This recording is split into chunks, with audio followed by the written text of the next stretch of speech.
Alright, what's going on, guys? If there's one thing about the Elden Ring community that I can really appreciate, it's the ability to never stop seeking out all the answers we can find. Every stone must be unturned. And that has rang true for the gameplay trailer of the DLC that we got a few months ago. And yes, believe it or not, even more things are being discovered in this trailer. New gameplay elements that we had failed to spot, some mind-blowing possible lore connections, and much more. So we're gonna break all of that down today. And as always, if you want to stay up to date on everything Elden Ring DLC and enjoy the lore and discussions, go ahead and hit that subscribe button, and now let's get into it. One of the biggest highlights of the Elden Ring DLC trailer, and the aspect that a lot of people are most excited for, are the new various weapons and armor that we'll be able to get and use in the DLC. And potentially out of all of those, the most interesting is a new type of weapon that involves hand-to-hand combat, which we get an example of in this clip here. Now we got a taste of this back in Sekiro, but that game played much different than Elden Ring, so the big question is, how is that going to work in a game that's much more reliant on build variety, and what exactly is this new quote weapon type that this will be? Well, we may have our answer. User Stargazer331 over on Reddit pointed out that this new weapon type may actually be a belt or crest that the player wears. There are only a few frames where this is visible in the trailer, but if you look closely, you can see this big crest hanging on their belt. It's pretty hard to make out, and this part of the trailer in particular is fairly blurry, but over on the official website, we do have another image that shows the character using this ability, but very prominently on their waist, we can see this same crest.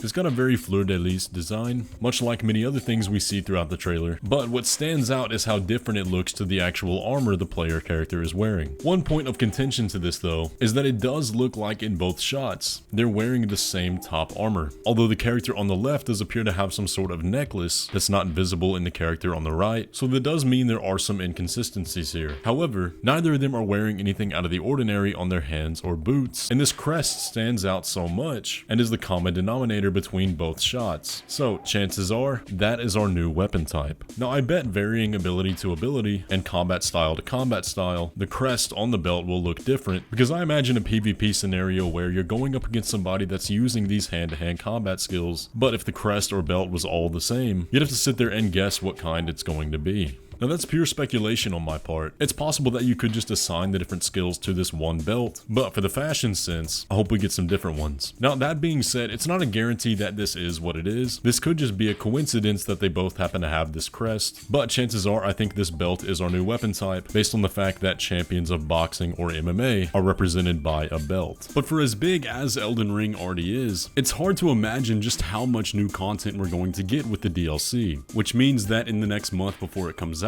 you're going to need to make sure you have the right hardware to handle this behemoth of a game in all of its grotesque glory, which is why we're partnering with Apex Gaming PCs to bring you just that. Top of the line pre-built gaming PCs, specially made just in time for Elden Ring DLC. There are 3 tiers of PCs available, with the top 2 including a 40 series GPU, which will more than be able to capture all those beautiful vistas. So use my link down in the description and pinned comment to get your new gaming PC today. But now let's get back into it. Another very evocative shot in the trailer that has been the source of a lot of speculation is this short pan of a painting depicting an old man seated with a pregnant woman standing beside him. Now I made a whole video theorizing about who they might be, and of course later on in the trailer we do see this man again, impaled with this sort of golden spike. But another interesting observation was made about the painting itself. Take a look at this. Up at the top of the painting, right there in the middle, is an interesting symbol. The same symbol as his brooch fastening his cloak together.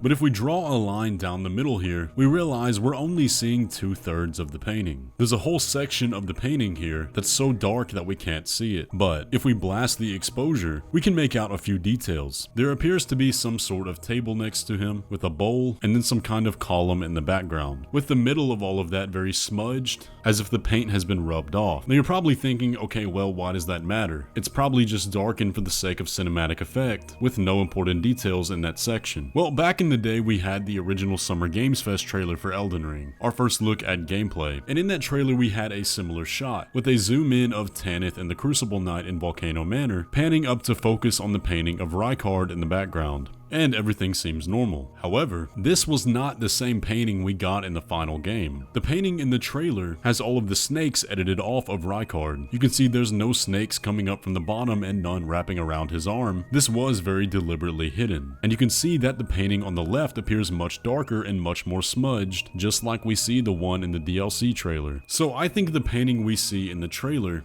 is missing some very important details that have been edited out. Looking at it, we have this massive section of smudging on the left, and then a bit in his lap as if he could be holding something. I mean, first of all, why would you paint a painting like this and have all that negative space when the subject's off to the right? But y'all let me know down below, do you think there's more to this painting that's being hidden, or do you think we're looking into this way too much? We're gonna get a bit outlandish with this next one, as is one of our favorite things to do on this channel. So as I'm sure you all are well aware, in the intro cutscene of the Moog boss fight, after he emerges from the cocoon alongside Miquella, he takes the cadaver's hand and pulls it close. But one thing you'll notice about the hand is that it has a ring on it. Now all of that is old news, but now that we know for a fact that this is our DLC entrance, people have been giving this spot and ring some much needed second looks. When taking a close look at the ring itself, we can see that the design is made up of 3 segments, 3 interconnecting rings that break apart at the top. Now overall the ring is not very detailed, it's pretty low res, but are we crazy? Or does this look like a ring made out of snakes? We can see 2 out of the 3 segments end in a very snake-like look, with open mouths, but the third extends out in 3 ways, kind of defeating the pattern. Now I'm not 100% sold on the idea that these are snakes on Miquella's ring, but it's enough of a resemblance that I think it potentially could be. We have Miquella's hand that takes us to the Land of Shadow. That much is confirmed. And there's a pretty compelling running theory in the community right now that the body inside the cocoon is not actually Miquella. And that stems from a Miyazaki quote saying that the body has a strong relation to Miquella, but he doesn't just outright say that it is Miquella. And we have Messmer here, symbolized by snakes, cursed and thrown away from the history books. Maybe there was some Miquella 4D chess going on, and the true body of Messmer was placed in the cocoon.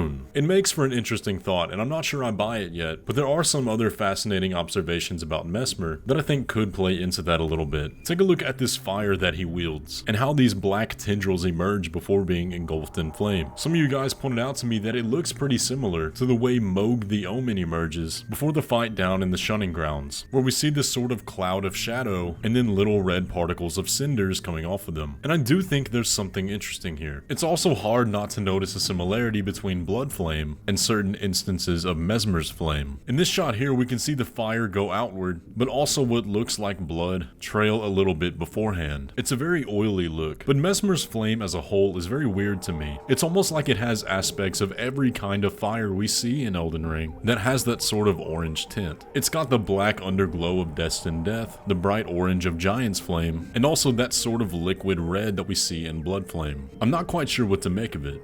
But these are just a handful of things I wanted to come on here and discuss with you guys. I've watched this trailer probably 1,000 times by now, if not more, and it feels like every time I do, there's something new to find. But now is one of the only times we get to run wild with speculation like this before the DLC actually drops, and we have a whole different kind of mysteries to contend with. But y'all let me know what you think about all these observations down below. Do you agree or disagree with some of the conclusions or ideas proposed? And most importantly, give a big thank you to Apex Gaming PCs for the partnership we've been having, and check out some of their rigs over there. Anyways though guys, if you enjoyed today's video, be sure to leave a like on it and subscribe if you're new around here. But with all that, I will catch you in the next one.